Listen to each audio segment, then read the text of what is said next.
CM Ashok Gehlot आज housing board की विभिन्न योजनाओं का शिलान्यास और शुभारंभ करेंगे। सीएम गहलोत वीडियो कॉन्फ्रेंसिंग के जरिए हाउसिंग बोर्ड को ये सौगात देंगे। इस दौरान सिटी पार्क पौधारोपण कार्यक्रम का शुभारंभ भी किया जाएगा। इस दौरान नगरीय विकास मंत्री शांति धारीवाल समेत अन्य लोग भी मौजूद रहेंगे।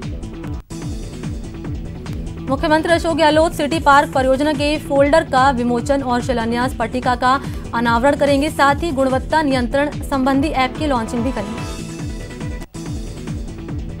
15वीं विधानसभा के 5वें सत्र की दूसरी बैठक में कोरोना के मसले पर जमकर हंगामा हुआ। 3 बार सदन की कार्रवाई स्थगित हो गई। चिकित्सा मंत्री डॉक्टर रघु शर्मा ने बहस का जवाब देते हुए कहा कि जल्द चिकित्सकों की नर्सिंग स्टाफ की भर्ती होगी। साथ ही कोरोना में प्लाज्मा थेरेपी पर सरकार तेजी से काम कर रही है। चर्चा के दौरान बीजेपी विधायक कालीचरण सराफ ने कोरोना काल में राहत कार्यों में वितरण में भेदभाव का आरोप लगाया, जिस पर शांति धारीवाल, प्रताप सिंह समेत कई मंत्रियों ने कड़ी आपत्ति जताई। कोरोना को लेकर बीजेपी ने सरकार को घेरा। बीजेपी नेताओं ने कहा कि महामारी के खिलाफ जंग में गहलोत सरकार फेल रही। उन्होंने सरकार पर राजनीति करने का भी आरोप लगाया। विधानसभा अध्यक्ष सीपी जोशी की अध्यक्षता में सोमवार को सुबह 10 बजे सलाहकार समिति की बैठक होगी। माना जा रहा है कि बैठक में बीएसी की बैठक में कामकाज तय किया जाएगा। पूर्व पीसीसी चीफ सचिन पायलट से शुक्रवार को उनके निवास पर बड़ी संख्या में लोगों ने मुलाकात की। इस दौरान आमजन ने कई समस्याएं भी पायलट के सामने रखी। गणेश चतुर्थी पर्व के मौके पर राज्यपाल कलराज मिश्र ने सभी प्रदेशवासियों को शुभकामनाएं दी। राज्यपाल ने कहा कि ये पर्व बुद्धि, ज्ञान और संवाद का प्रतीक है। ऊर्जा मंत्री डॉक्टर बीडी कल्ला आज बीकानेर के दौरे पर रहेंगे। मंत्री बीडी कल्ला शाम 6 बजे बीकानेर पहुंचने का उनका कार्यक्रम है। बीजेपी प्रदेश अध्यक्ष सतीश पूनिया आज सुबह 10 बजे अपने आवास पर सेवा ही संगठन पुस्तिका का विमोचन करेंगे। इस दौरान आमेर विधानसभा क्षेत्र के सभी मंडलों के कार्यकर्ता मौजूद रहेंगे। जयपुर में शुक्रवार को निर्वाचन विभाग ने राजनीतिक दलों के साथ बैठक की। सीईओ प्रवीण गुप्ता ने मतदाता सूची संक्षिप्त पुनर्निरीक्षण कार्यक्रम पर राजनीतिक दलों के प्रतिनिधियों के साथ मंथन किया।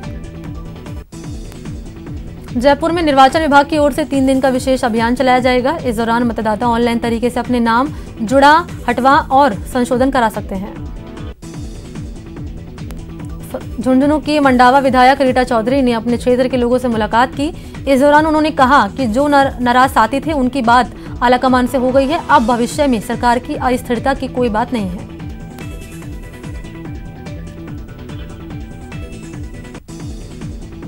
चूरू के सुजानगढ़ में भारतीय जनता युवा मोर्चा ने जन जागरूकता अभियान चलाया। बिजली की बढ़ी दरों के खिलाफ ये अभियान चलाया गया। जयपुर के एनएसयूआई कार्यालय में कार्यकारिणी की अहम बैठक हुई, जिसमें प्रदेश प्रभारी गरजोत सिंह संधू मौजूद रहे। प्रदेश अध्यक्ष अभिषेक चौधरी के प्रदेश अध्यक्ष बनने के बाद संगठन की यह पहली बैठक है। धौलपुर में एक वकील ने आर्थिक तंगी के चलते सुसाइड कर लिया। पुलिस ने शव कब्जे में लेकर मामले की जांच शुरू कर दी। श्रीगंगानगर में शुक्रवार को एसीबी ने कार्रवाई करते हुए बैंक ऑफ बड़ौदा के मैनेजर और दलाल को 10,000 की रिश्वत लेते हुए गिरफ्तार किया। पैतृक भूमि की केसीसी लिमिट को लेकर रिश्वत मांगी गई थी। कोटा में युवती से दुष्कर्म मामले में कोर्ट ने आरोपी को 20 साल की सजा सुनाई। साथ ही 21,000 का जुर्माना भी लगाया। सवाई माधोपुर में नाबालिग से दुष्कर्म करने के मामले में आरोपी को 10 साल की सजा सुनाई गई। साथ ही आरोपी पर 35,000 का जुर्माना भी लगाया गया। सवाई माधोपुर के गंगापुर सिटी कस्बे में चोरों ने एक मकान से पानी की टंकी लेकर फरार हो गए। चोरी की पूरी वारदात सीसीटीवी में कैद हो गई। चूरू में एटीएम कार्ड का क्लोन बनाकर ठगी करने वाले युवक को पुलिस ने गिरफ्तार किया। आरोपी के पास से 9 फर्जी एटीएम और क्लोनिंग मशीन बरामद हुई। जोधपुर के मथुरादास अस्पताल में तलवार लेकर आत्मा लेने पहुंचे 4 लोगों को देखकर अस्पताल में हड़कंप मच गया। सूचना पाकर मौके पर पहुंची पुलिस ने 2 को गिरफ्तार किया। 2 फरार हो गए। प्रदेश के बहुचर्चित नसबंदी के दौरान महिला की मौत के मामले में चूरू की सरदारशहर पुलिस ने एक महिला समेत 5 लोगों को गिरफ्तार किया। कोटा में अलग अलग इलाकों में रहने वाले 2 युवकों की संदिग्ध हालत में मौत हो गई। दोनों युवकों ने एमबीएस अस्पताल में दम तोड़ दिया। चूरू के सुजानगढ़ में ट्रक और बाइक की टक्कर हो गई। हादसे में बाइक सवार की मौत हो गई। अजमेर के कायड़ स्थित बैंक ऑफ बड़ौदा की ब्रांच में अचानक आग लग गई। आग से सारा सामान जलकर राख हो गया, साथ ही बैंक के रिकॉर्ड भी जल गए। अजमेर की हाई सिक्योरिटी जेल में बंद 2 हार्डकोर कैदियों की तबीयत अचानक बिगड़ गई। कैदियों को कड़ी सुरक्षा के बीच जेएलएन अस्पताल लाया गया। अलवर के नालदेश्वर झरने में 2 लोगों की मौत के बाद सरिस्का वन्य क्षेत्र में पुलिसकर्मियों और फॉरेस्ट गार्डों को नियुक्त कर दिया गया है। सवाई माधोपुर के गंगापुर सिटी कस्बे के दर्जनों नालों से हजारों लीटर पानी व्यर्थ बह रहा है। जलदाय विभाग भी इस और कोई सुध नहीं ले रहा। यहां रुकते हैं ब्रेक के लिए, जल्द हाजिर होते हैं। ब्रेक के बाद आपका स्वागत है।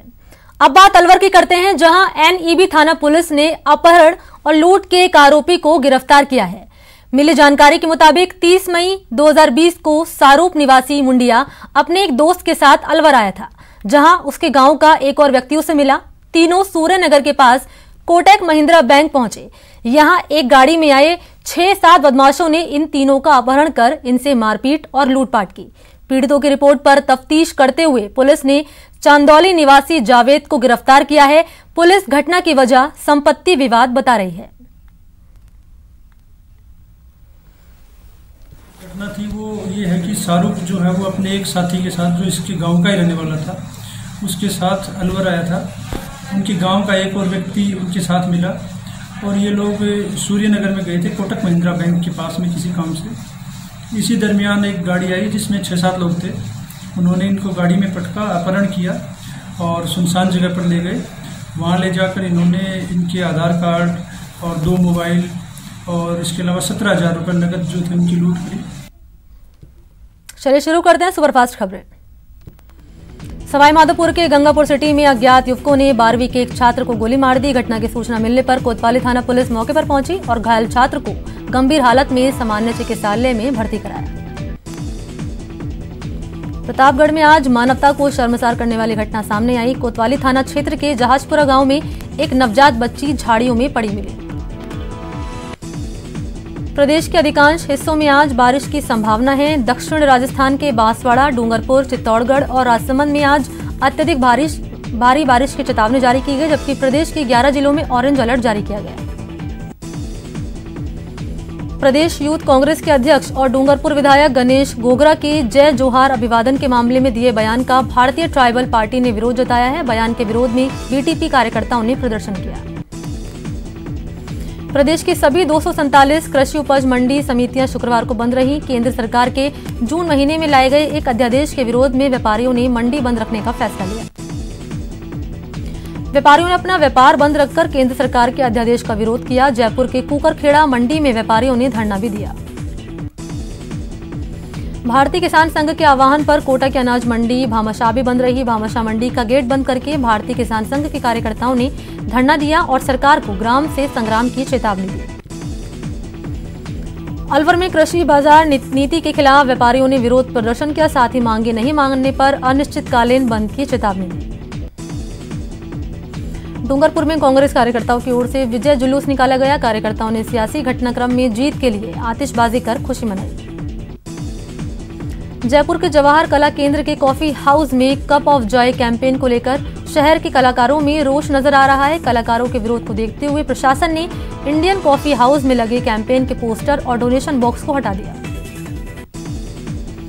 कोटा में बीजेपी कार्यकर्ताओं ने सीएमएचओ को ज्ञापन दिया। ज्ञापन में राजकीय सुदर्शन नाहर चिकित्सालय की बंद पड़ी ओपीडी को शुरू करने की मांग की गई। जयपुर एयरपोर्ट से शुक्रवार को 4 फ्लाइट रद्द हुई।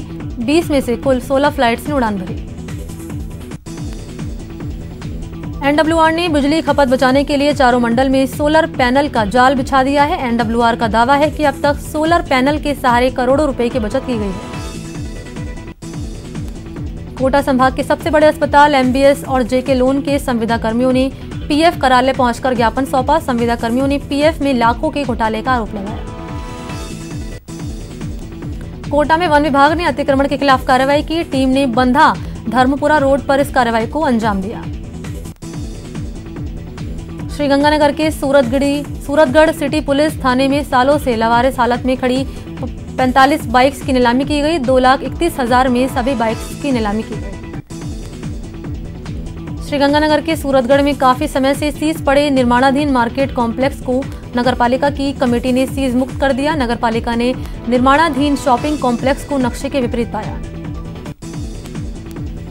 कोटा के संगोद में स्कूल शिक्षा परिवार का स्थापना दिवस समारोह आयोजित हुआ।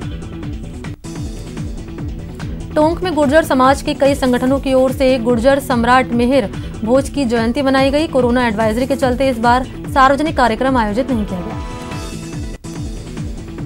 राजस्थान के राजा महाराजाओं की सैकड़ों साल पुरानी वेशभूषाओं को बचाने के लिए अल्बर्ट हॉल म्यूजियम में रिकवरी प्रोग्राम शुरू किया गया। पूरे देश में आज गणेश चतुर्थी मनाई जा रही है, लेकिन इस चतुर्थी को बहुत ही खास योग बन रहा है। ऐसा योग 126 साल बाद बना है। कोरोना के चलते इस बार गणेश चतुर्थी पर श्रद्धालु जयपुर के प्रसिद्ध मोती डूंगरी गणेश मंदिर में दर्शन नहीं कर पाएंगे। मंदिर के आसपास कर्फ्यू लगा दिया गया है। जयपुर में सुर साहित्य कला संस्थान ने संगीत संध्या का आयोजन किया। इस आयोजन में मुंबई के उस्ताद लियाकत अली खान ने सारंगी वादन की प्रस्तुति दी। कोरोना के चलते बीकानेर के लोग इस बार गणेश चतुर्थी पर मंदिर तो नहीं जा सकेंगे, लेकिन घर पर ही भगवान गणेश की पूजा अर्चना को लेकर लोगों में उत्साह बरकरार है। कोटा में गणेश चतुर्थी की तैयारियां शहरवासियों ने लगभग पूरी कर ली। शहर के सीएडी रोड सर्किल पर गणपति प्रतिमाओं का बाजार सजा हुआ है। सीकर के प्रसिद्ध गणेश मंदिर में गणेश चतुर्थी की पूर्व संध्या पर गणेश जी को पंचमेवा का भोग लगाया गया। कोरोना के चलते इस बार गणेश चतुर्थी के अवसर पर लगने वाला मेला स्थगित रहेगा। इसी के साथ इस बुलेटिन में इतना ही। नमस्कार।